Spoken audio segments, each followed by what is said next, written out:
The Patriots defense, I thought on this run, elite, played amazing. I mean, they did their job. It wasn't their fault at all. It was kind of like the complete inverse of what the regular season was, which the offense was amazing.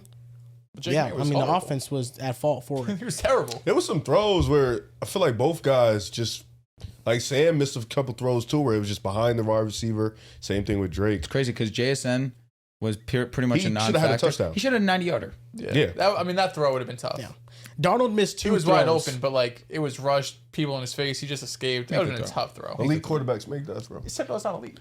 I think they should have made that throw. Fair. Sam has made that throw before. Sam has made tougher throws than that before. I'm not going to lie. So true. I'm not giving a pass for that. He won the Super Bowl. It was a wide open throw. You just laid No, it was a wide open throw, but it was also JSN breaking late. It was him escaping a sack, pressure in his face. It would have been a really good throw. But overall, I mean, he missed 2 throws that could have been touchdowns.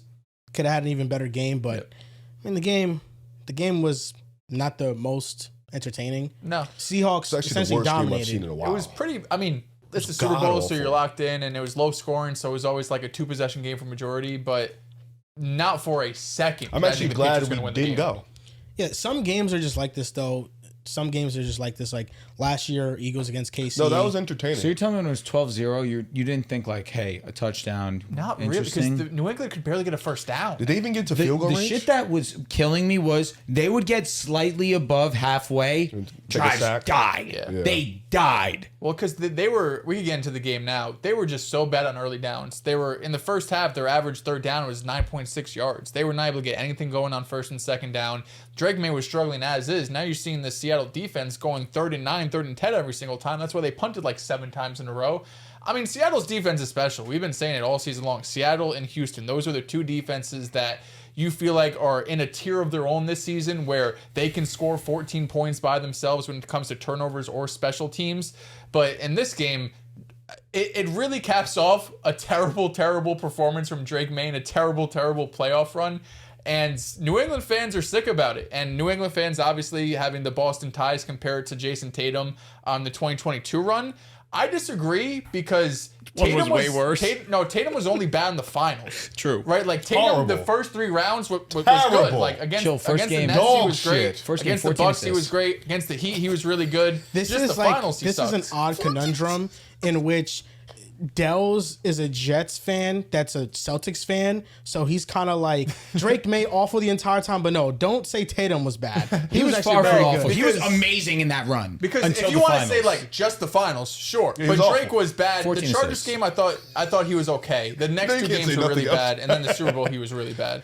I think this just capped off. It was an amazing season for Seattle. They had the best point differential in NFL history. We could glaze Seattle first. And this was a tale of a different team that we saw at each stretch.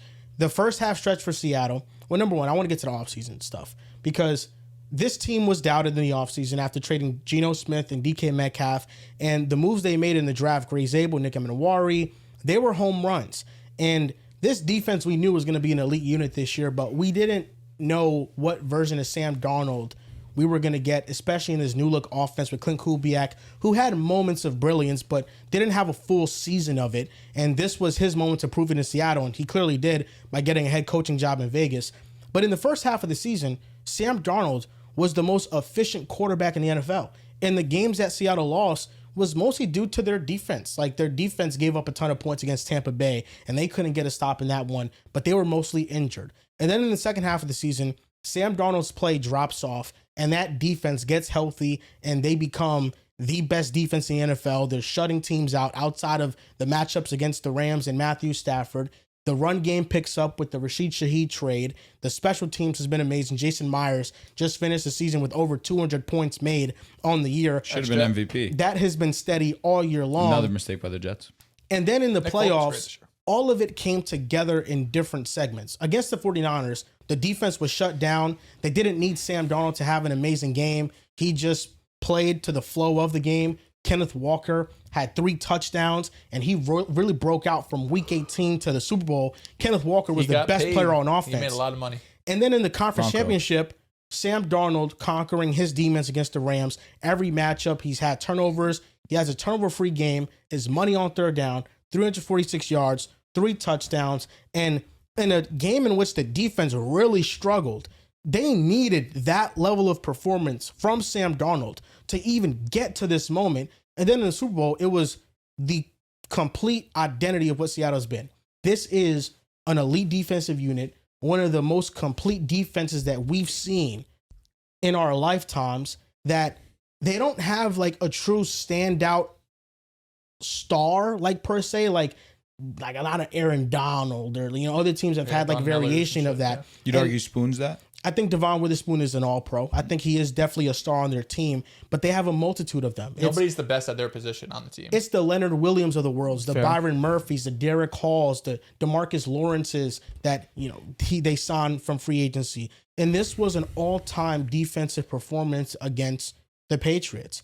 And it capped off an amazing season in which Mike McDonald became the youngest head coach to win 17 games in a year. He becomes one of the youngest head coaches ever to win a Super Bowl. They banked on all the things that other teams in the league have bet against, and they were rewarded for it. And this was just a complete team effort all around. Back-to-back NFC Super Bowl winners. NFC's been a great conference. It's been a legit, amazing conference.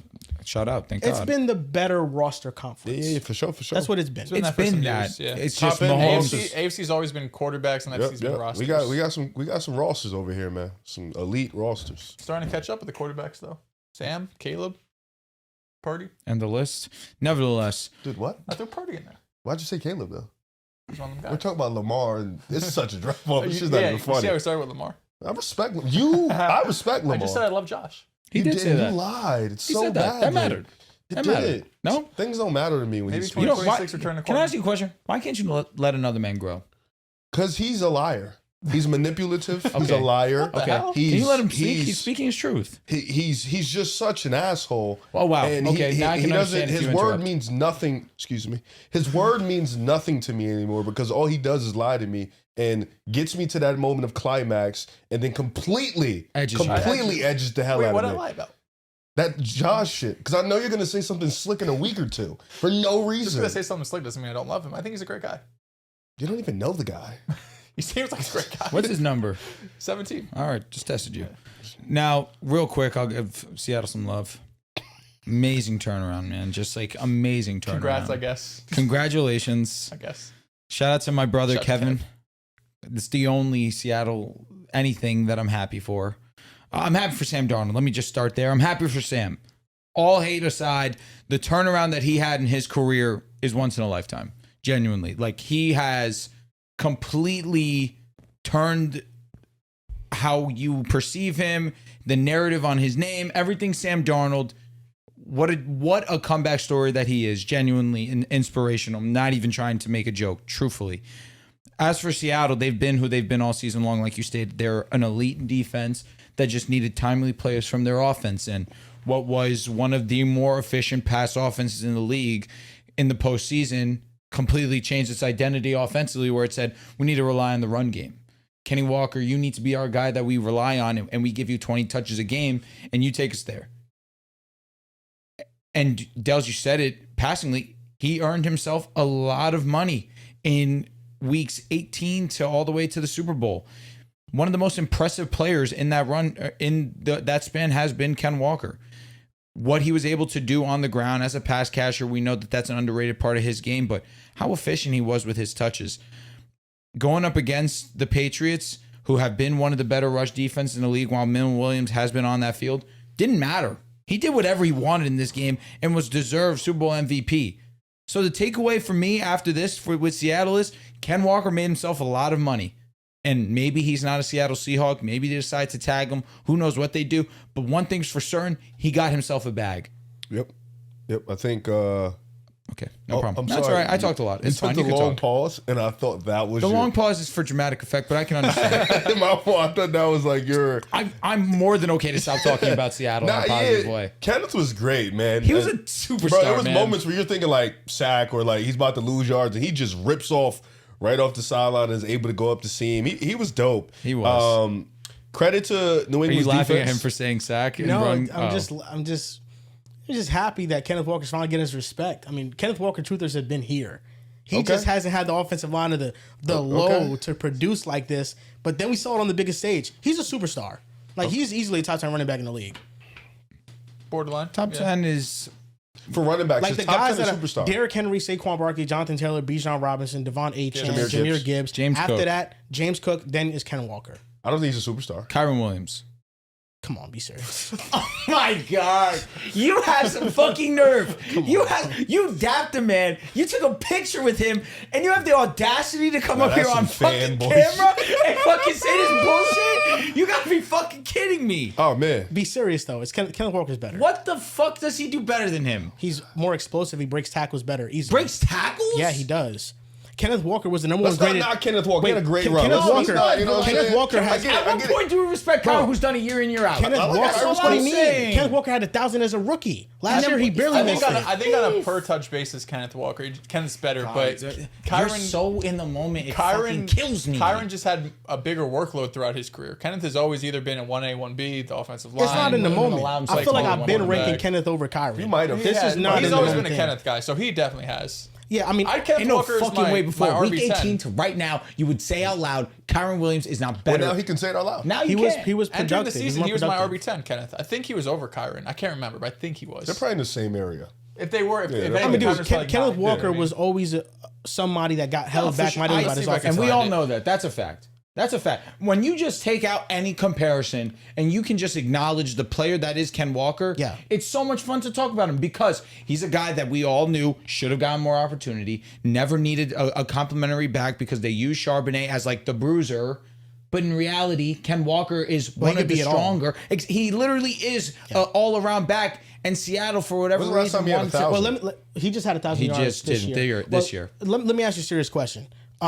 There's just no way that you're telling me to my face that if you swap Kyren with Kenneth in the Rams offense, they don't become more explosive and better.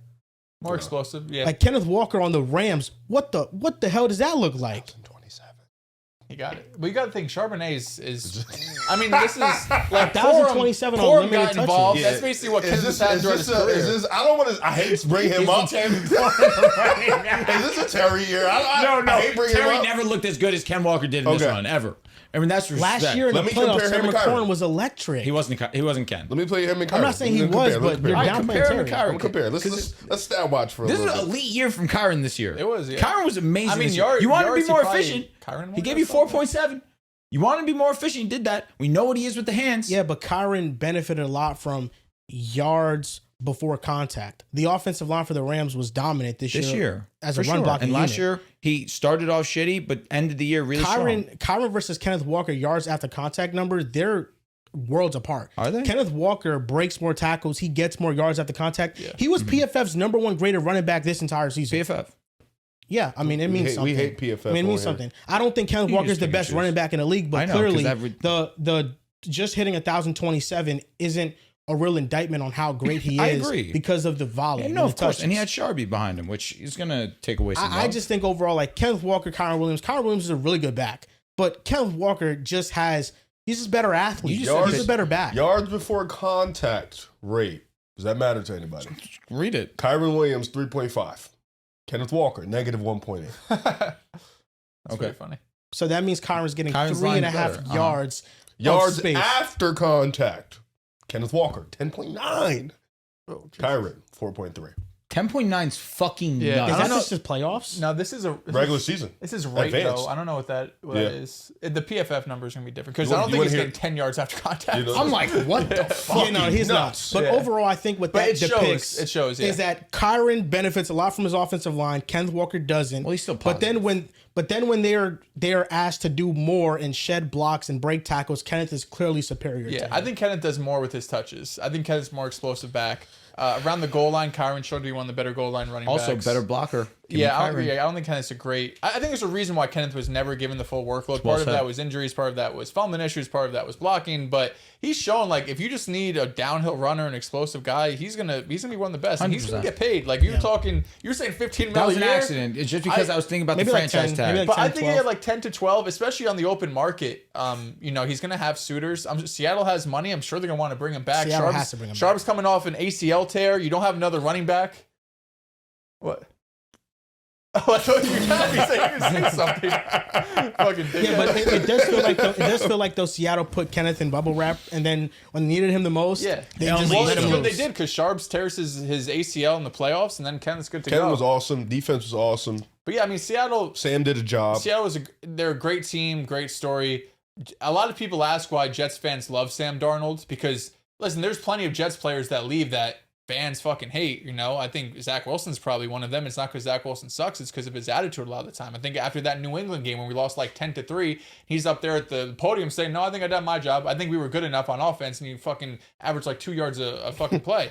But Sam Darnold, when he was with the Jets, after he left the Jets, everywhere he's gone, always professional, never a bad thing to say. When he could have said probably a million bad things about the Jets. When we were going up to him, asking him questions, he's giving full thought out answers to every single question, no matter who you are. He's just a great dude. And, he deserved the moment. Super Bowl champion, maybe a Hall of Famer if you ask some people on this panel. He will go down as one. But it was a great year for Sam, great year for the Seahawks. Why do you always have to go so far? Like, I'm here as a man, acknowledging, respecting. Lock it. Cook. I'm here acknowledging and respecting what Sam Darnold accomplished. Good. Why the fuck do we have to go the level of Hall of Famer? I mean, why shouldn't you acknowledge what he did? What he did was What ballad? Because miracle. Eli's not a Hall of Famer. say that again.